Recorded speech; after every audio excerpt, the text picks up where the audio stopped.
winter 1942. The Nazi invasion of the Soviet Union had brought war on a catastrophic scale deep inside the Russian interior. One final stronghold remained in Hitler's way. At Stalingrad, German forces were locked in a deadly struggle with the city's beleaguered Red Army defenders.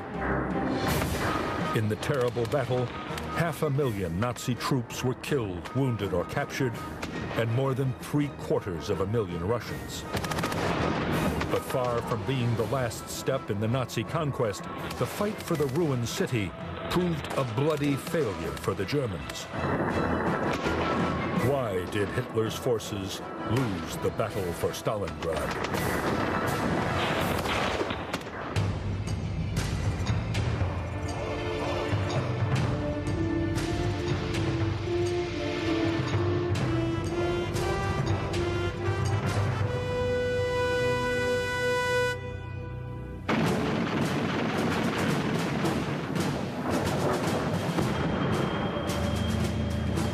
By late 1942, the Second World War was in its third year.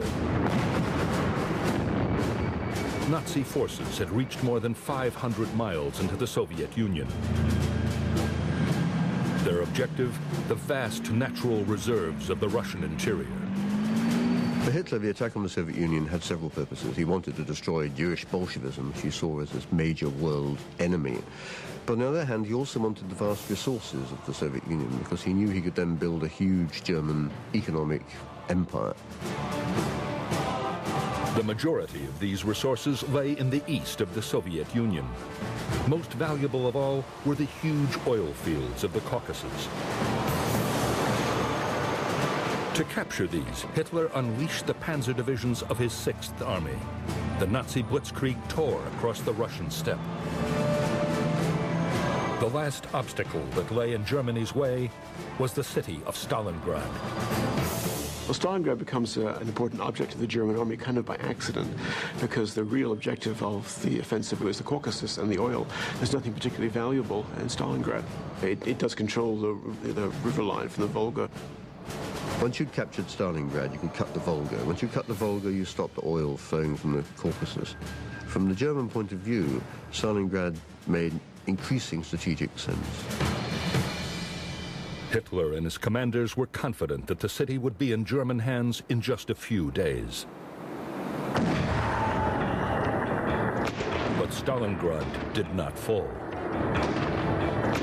Somehow the Russians held out against the mighty German army. For 200 days, the savage battle raged on until the Red Army forced the surrender of Nazi forces in the city. How did this extraordinary turnaround come about? The Germans were well trained and highly equipped with a string of victories behind them. By comparison, the Red Army was inexperienced and old-fashioned. Legend has it that the Germans were unprepared for the savage Russian winter. But the latest research is now showing that familiarity with freezing weather was not the only ace up the Red Army's sleeve. August 23rd, 1942. For the initial assault on Stalingrad, the Germans unleashed the full power of blitzkrieg. One of the first things the Germans decided to do in Stalingrad, of course, was to mount a huge bombing attack on the city. I think they assumed that this would accelerate defeat. It would demoralize the defenders. It would create panic among the population. Mass bombing raids decimated the city.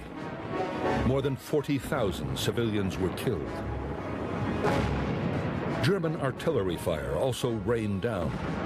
In just a few days, Stalingrad was transformed into a shattered maze of ruins. Yet despite this, the population didn't panic. The Red Army wasn't demoralized. Why didn't overwhelming German firepower prevail?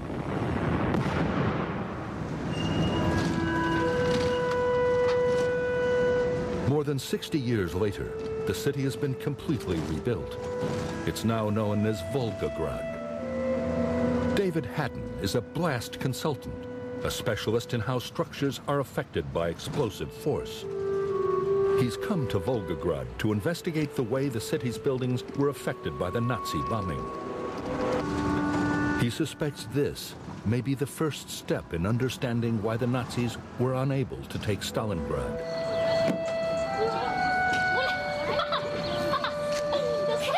A few of the buildings still bear traces of the fighting. Here in this passageway between two of these early surviving buildings, we can see some of the damage. On the wall above us, there's a whole range of bullet holes.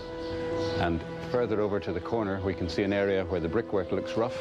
That's where a hole was punched through the wall. The brick fragments were collected, and the whole thing was recreated to reinstate the building to its former condition.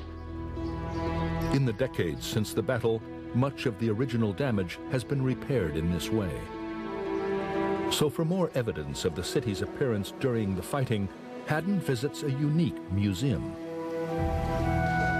It's entirely dedicated to the battle for Stalingrad. It holds a collection of original documents and photographs of the city during the war. Researchers at the museum used information like this to produce a survey of the city's battle damage. The result was this amazing model. More than 20 feet long, it's an exact record of what downtown Stalingrad looked like at the end of the battle. This is an amazingly detailed model built up from thousands of records and photographs taken at the time, which shows the whole city and really shows what a terrifying place it must have been at the height of the battle. Despite being pounded with more than 100,000 tons of bombs, Stalingrad was not completely razed to the ground. The model shows that a surprising number of the city's buildings remained standing. But Haddon has noticed something about the pattern of the devastation. I think some of the things that come out of it are just how well preserved the street plan still is, even after all the destruction that's taken place. Where damage has occurred to buildings, the debris seems to have generally fallen within the footprint of the building itself rather than being spread outside. Maybe this is a clue as to how the German attack failed. To investigate further, Haddon needs to get a closer look at a surviving Stalingrad building. He is given special access to the city's flour mill. It's the only remaining structure to have been preserved exactly as it was at the end of the war. Overlooking the Volga, the mill was one of the city's most distinctive landmarks. It was the scene of fierce fighting. This is a tremendous, really sturdy-looking structure.